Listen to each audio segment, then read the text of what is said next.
हर हर महादेव। सोमवार व्रत कथा। व्रत महात्म्य। पूजन विधि। सोमवार कथा। सोमवार का व्रत चंद्रदेव और भगवान भोलेनाथ की अर्चना पूजा के हेतु किया जाता है। इस व्रत को श्रद्धापूर्वक करने से मानसिक क्लेशों से छुटकारा मिलता है एवं सभी मनोकामनाएं पूर्ण होती हैं। यदि श्रावण मास के महीने में मानसिक रूप से मन से भगवान भोले शंकर का सोमनाथ का व्रत किया जाता है तो वह अत्यधिक फलदायक देने वाला होता है। वैसे यह व्रत चैत्र, श्रावण और कार्तिक मास में भी किया जाता है।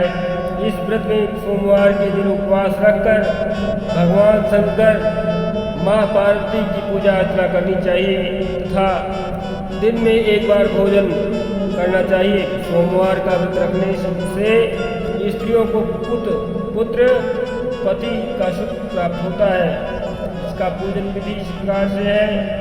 भगवान शंकर की पूजा का श्रेष्ठ समय प्रातःकाल माना जाता है। अतः सोमवार के दिन प्रातःकाल ब्रह्म मुहूर्त में उठकर नित्य कर्म से निवृत्त हो स्नान कर पूजन हेतु ध्यान कर भस्म धारण करते हुए दिशा के आसन पर बैठे पूर्व अथवा उत्तर दिशा की ओर मुख करके चौकी पर नया सफेद कपड़ा बिछाए। इस प्रकार से जो ताबे पर खुदवा करके सोम सोमाय नमः मंत्र का जाप भी करें। भगवान शिव शंकर की मूर्ति प्रतिमा पर तथा शिवलिंग की स्थापना करें। बिल्व पत्र, पुष्प, अक्षत, जल एवं दक्षिणा इत्यादि सामग्री अपने निकट रखें। इस प्रकार से भगवान शिव शंकर की पूजा करनी चाहिए और किताब भी पढ़नी चाहिए।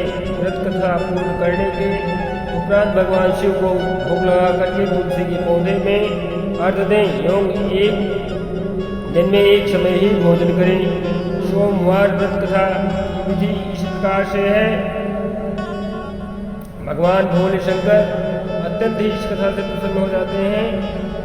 एक नगर में एक बहुत धनवान साहूकार रहता था।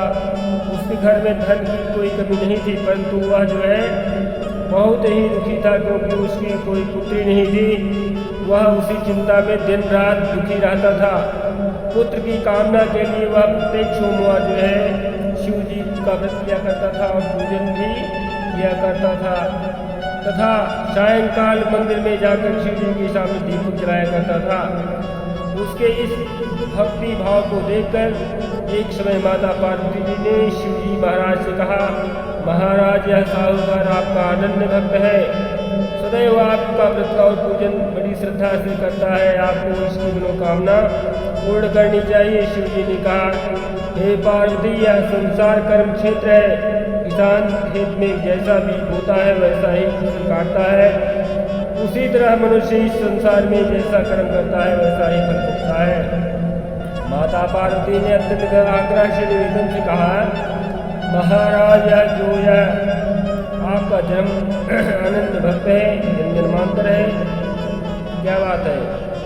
भगवान भोले शंकर ने कहा, हे देवी सुनिए, जो भी मनुष्य जैसा कर्म करता है जिस जन्म का बचा हुआ शेष फल जाता है अगले जन्म में उसको भोगता है। अर्थात जो इस जन्म में किया वह इस जन्म में अगर नहीं भोग पाया उसको अगले जन्म में फिर अगले जन्म में इस तरह से चलता रहता है। 84 लाख योनियों में आप तो सदैव अपने भक्तों पर दयालु होते हैं और उनके दुखों को दूर करते हैं।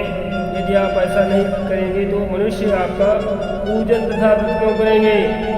माता पार्वती का ऐसा आग्रह देखकर के शिव जी कहने लगे, हे पार्वती इसके कोई पुत्र नहीं है, इसीलिए यह चिंता में अति ही दुखी रहता है।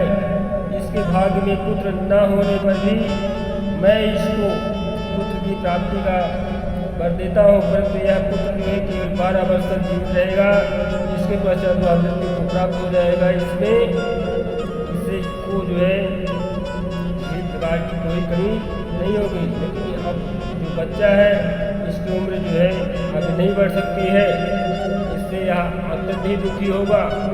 माता पार्वती और भगवान भोले शंकर का यह वार्तालाप साहूकार सुन रहा था। इससे जो है उसको न कुछ प्रसन्नता हुई और न कुछ दुखी हुई होगा।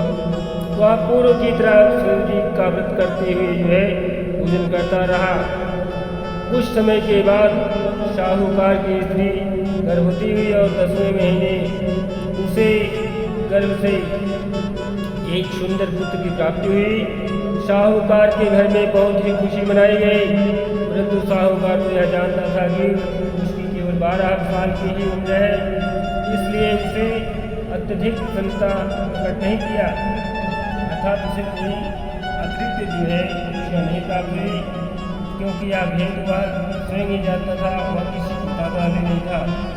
जब वह बालक 11 वर्ष का हो गया तो बालक की माता ने उसके पिता से उसका विवाह करने के लिए कहा। साहूकार ने कहा, अभी मैं इसका विवाह नहीं करूँगा, मैं अपने पुत्र को काशी पढ़ने के लिए भेजूँगा। साहूकार ने बालक के मामा को बुलाकर उसको बहुत सा धन दे करके कहा, तुम इस बालक को काशी पढ़ने के लिए ले जाओ और रास्ते में जिस स्थान पर भी जहाँ भी यज्ञ प्रयोजन हो रहा हो ब्राह्मणों को भोजन कराओ और दान दक्षिणा देते हुए जाते रहिए।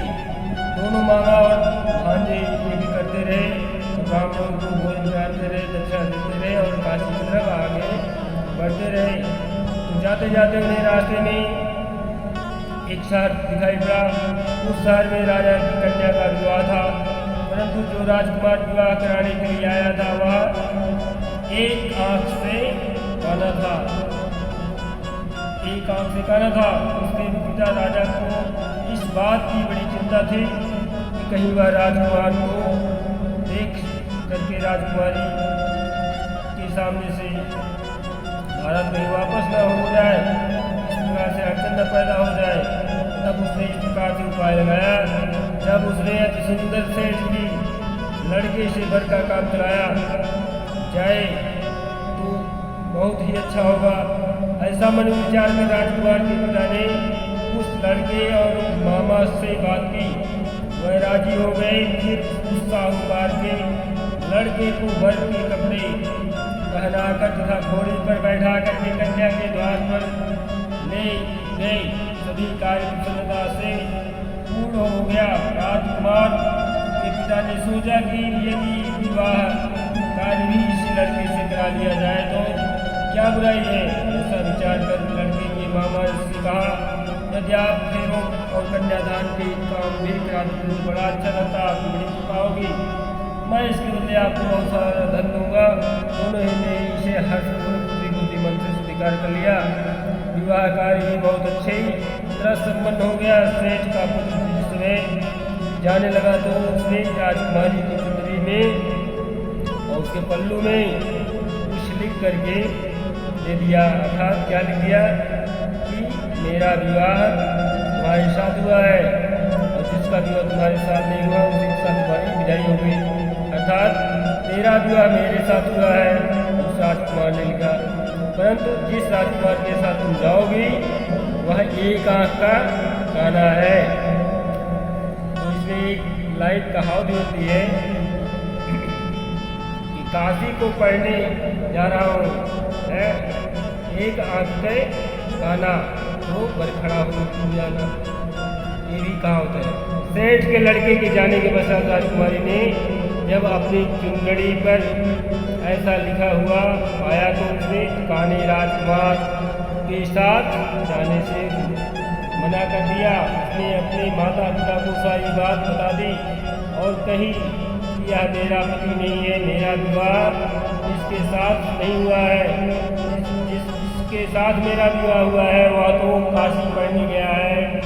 राजकुमारी के माता पिता ने अपनी कन्या को विदा नहीं किया और बारात वापस चली गई। उधर सेठ का लड़का और उसका मामा काशी पहुँच गए। वहाँ जाकर के उन्होंने यज्ञ कराया और लड़के के ने पढ़ना शुरू कर दिया। जिस दिन लड़के की आयु 12 साल की हुई उस दिन उन्होंने यज्ञ रखा था। लड़के ने अपने मामा से कहा, मामा जी आज मेरी तबीयत बहुत कुछ ठीक नहीं है। मामा ने कहा, अंदर जाकर के सो जाओ बच्चा। लड़का अंदर जाकर के सो गया। थोड़ी देर में उसके प्राण निकल गए। जब उसके मामा ने आकर देखा कि उसका भांजा जो है पड़ा है तो उसको बड़ी दुख हुआ। उसने सोचा कि अगर मैं कभी रोना पीटना शुरू कर दूँगा हल्ला गुल्ला मचाना शुरू कर दूँगा तो यज्ञ का कार्य अधूरा रह जाएगा, सब लोग बिना भोजन करके भाग जाएंगे। तथा उसने जल्दी से यज्ञ का कार्य समाप्त कर ब्राह्मणों के जाने के बाद रोना पीटना शुरू कर दिया। संजोग बस उसी समय शिव पार्वती उधर से आ रहे थे।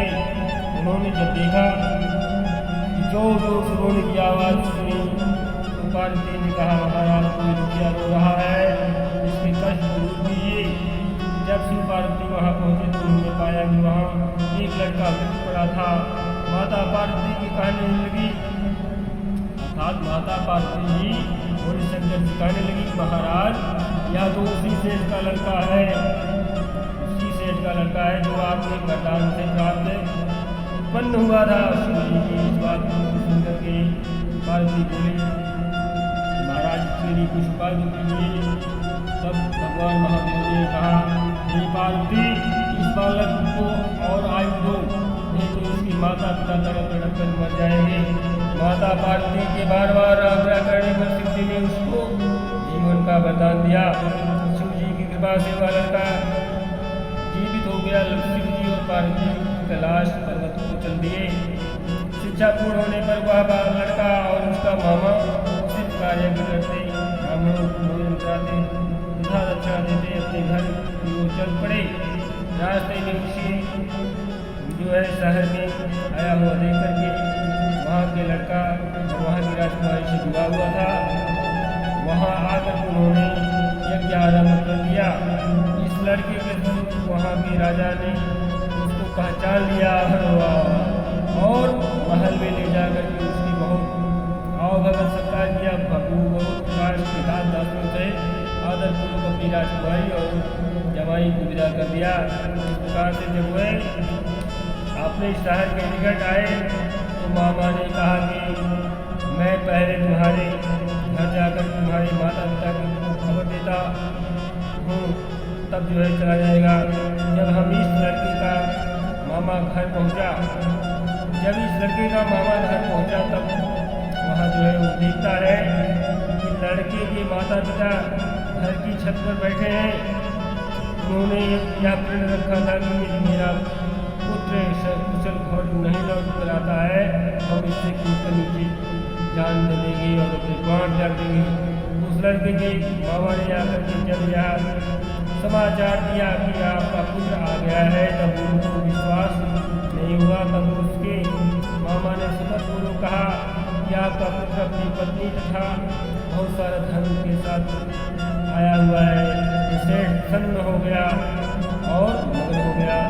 सेठ स्थानीय आनंदपूर्वक नीचे आए।